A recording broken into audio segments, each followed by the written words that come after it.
se mai sfârșește, durerea tot crește, singura speranță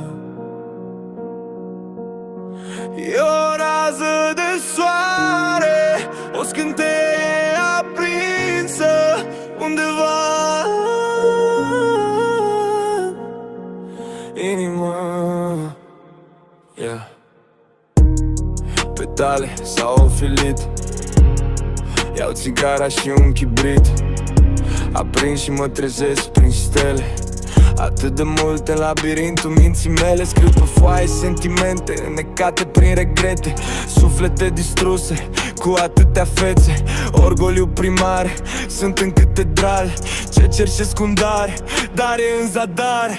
Plâng mii de ochi, n-am în suflet foc, e doar geratic ce-n curând va deveni tăciune. Mi-aș despica cu un cuțit întreaga față, nu pot să lași și mi-e frică de moarte. În disperata mea strigare după iubire mă arunc în brațele de diavolului din întuneric. E fric și mor în cinuri groaznice, mă exprim încet, cam în oase coase. Sânge din mine se scurge și roaie, ultima scripire și văd o rază de soare.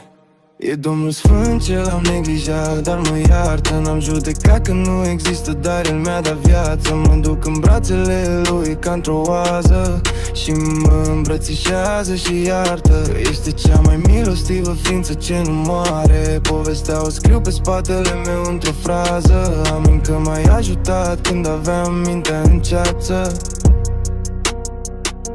Nu se mai sfârșește, durerea tot crește, singura speranță